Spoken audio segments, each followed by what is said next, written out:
Shiva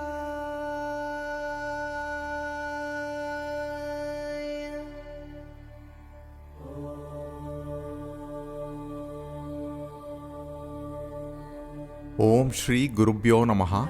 Sutra-34. The non-dual reality is the goal. Kapalantare mano nyasya tishtan meelitalochanaha kramena manaso dadyaryat lakshyait lakshyam uttamam. The sutra says, let the mind dwell on the highest, the Param. The Param is the undivided, non-dual reality. This is Sahasrara. Let the mind dwell on Sahasrara. Let the eyes be closed and the senses don't wander. The mind will be at rest in the non-dual reality. Kapala indicates Sahasrara. Kapalaka means that which is shaped like a bowl. Near Badrinath, there is a place called Brahma Kapalam. It is said that Shiva in the human form freed himself from Brahmahatya dosha. In our culture, people visit Brahma Kapalam to offer Pindadanam for the departed ancestors. It is said that offering Pindadanam in Brahma Kapalam is more powerful than offering the Pindadanam in Gaya. In Mahabharata, the Pandavas offered Pindadanam in Brahma Kapalam. After the creation was conceived, Lord Brahma was caught up in the creation and totally forgot about himself. He was strongly identified with the creation and experiences. The identification is ahamkara. At the individual level, it manifests as samsara. The samsara keeps us in bondage and we forget our original nature. Brahma totally forgot about himself. Shiva appeared to rescue Brahma. He slayed one of his heads. This head is Ahamkara and Brahma was freed. Brahma realized his original nature. In our case, a guru must appear in our lives to eliminate our Ahamkara, free us from samsara, and help us to remember our original nature. It is said, when a person performs penance in Brahma Kapalam, his or her ancestors will be freed from the cycle of birth and death. Hence, in our culture, people visit Brahma Kapalam and offer Pindadanam and carry out austerities. A question can appear in our minds. Yes, our ancestors will be freed. But what about us? Will we be freed? Will we be freed from birth and death? When we look at ourselves, many aspects of our ancestors are residing in various forms in our body and mind. For example, physically a person may resemble the grandfather or grandmother, correct? Similarly, there are many hidden impressions of our ancestors in us that make us live our lives in a certain way. Our ancestors are also trapped in samsara along with us. The cycle of birth and death continues. Hence, performing austerities like Pindadanam in Brahma Kapalam not only frees our ancestors, but we also set a stage to free ourselves. This should be understood as salvation or moksha. This becomes the goal of performing Pindadanam in Brahma Kapalam. This sutra says, bring your mind to focus on the Kapalam, the Sahasrara.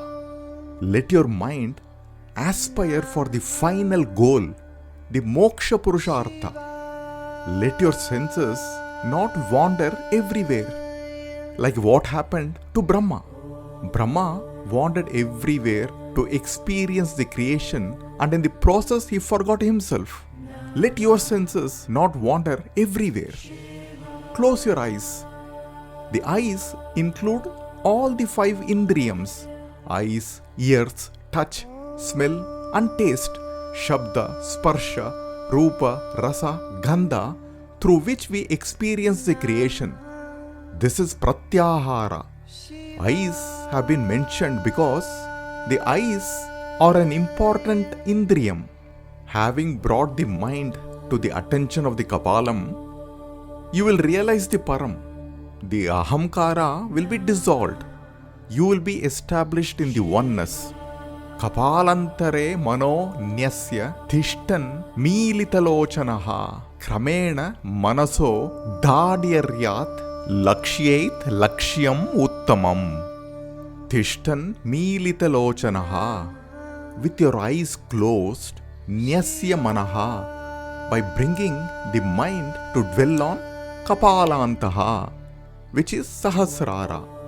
Lakshyet lakshyam uttamam, by keeping the mind one-pointed towards the final goal, which is understood as moksha purushartha. Manasaha kramena dadyaryat, the sadhaka will successfully reach a stable state. At the Sahasrara, the distinction between the individual and the creation disappears.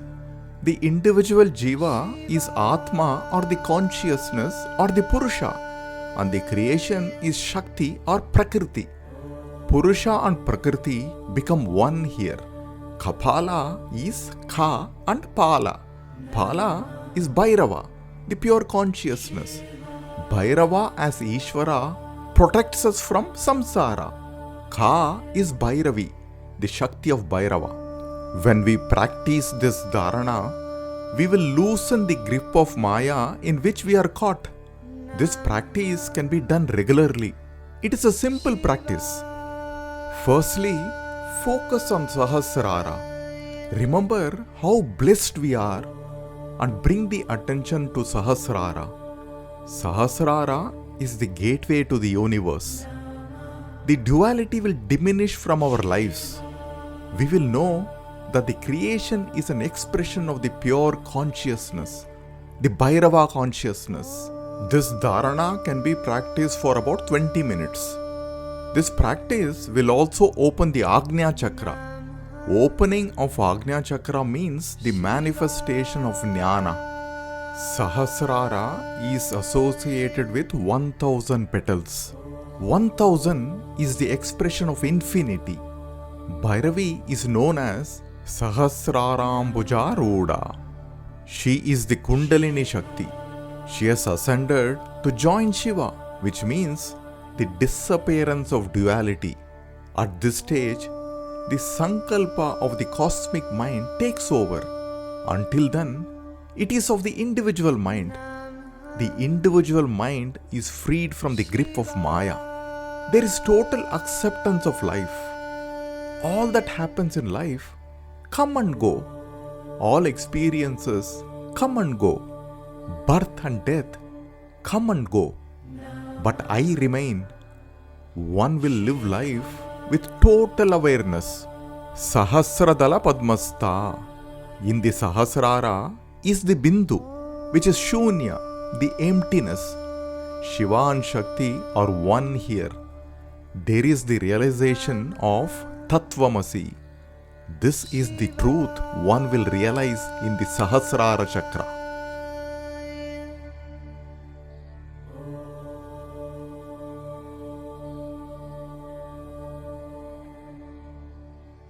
Now